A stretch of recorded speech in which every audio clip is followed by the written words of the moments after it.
So what's the best time for you to start working on your medical school applications? Before I answer that question, I also want to share a story with you about that, which is from one of our past successful students. I want to actually introduce myself. My name is Beruz Momeni. I am the CEO and founder here at BeMo or BeMo Academic Consulting, where we help students with admissions to highly competitive graduate and professional programs. This usually involves helping students from everything from the planning process through the written application process, interview preparation, CASPER preparation, and beyond. Okay, so back to our question, what is the best time for you to start working on your medical school applications? And I'm talking about the written application documents.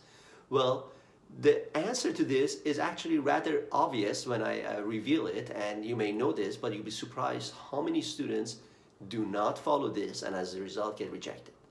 The best time for you to start is as soon as possible. So if you're considering to apply during the upcoming application season, the best time for you to start is actually right now.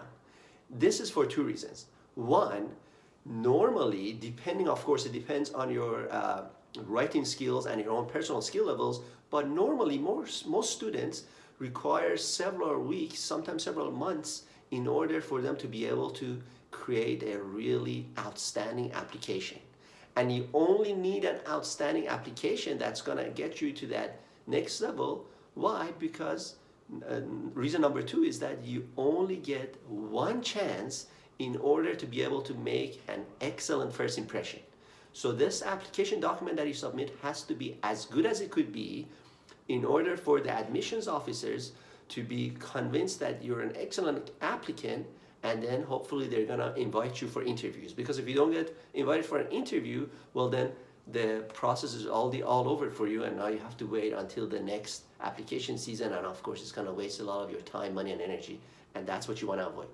So those are the reasons why you have to start working on your medical school written applications as soon as possible. In fact, I should actually add a third reason here. Even though I told you there was two reasons, there's actually a third reason that's very important, and that's the rolling admissions process.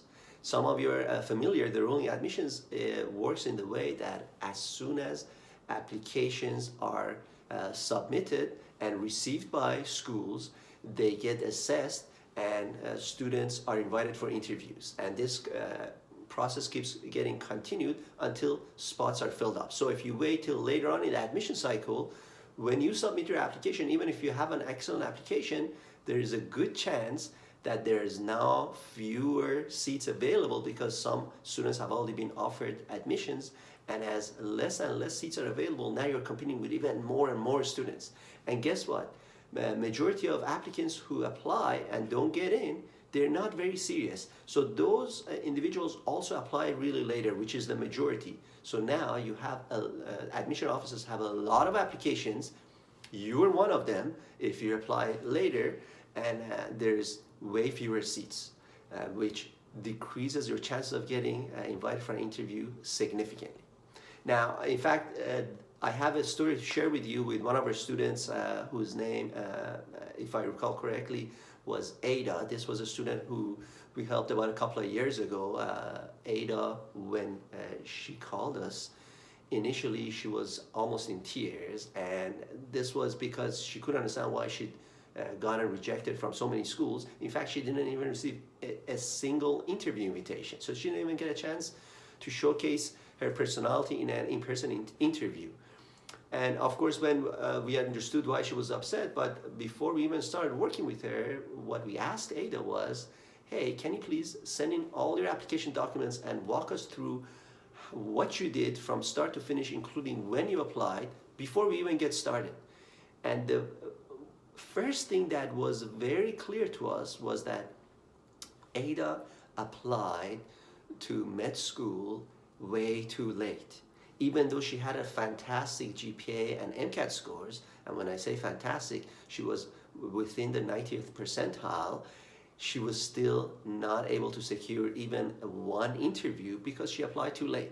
Of course, admittedly, there was some other problems with her application as well. For example, her personal statement was not in good order. She had also chosen inappropriate, or at least one, I think, inappropriate letter of recommendation from an individual who was not best suited to provide her the best letter of recommendation for her. And of course, some of the experiences that she had included in her work activity section of the application were also not the best. So of course we helped with all of that, but still to this date we believe one of the main reasons she did not even receive one interview invitation given her stellar stats was because she applied too late. So my message to you, if you're serious about getting into med school and you're considering applying during the upcoming application season, start working on your application right now and make sure you get lots of help from someone who can review your application in order to make sure that you're sending the best application document possible. Now, that was it for me. I hope you enjoyed this video as much as I enjoyed making it for you. If you did, please go ahead and give it a like. And if you have any questions, put your questions in the comment section and we'll get back to you. And of course, feel free to share it with someone you believe is going to benefit from watching this video as well. And I'll talk to you soon.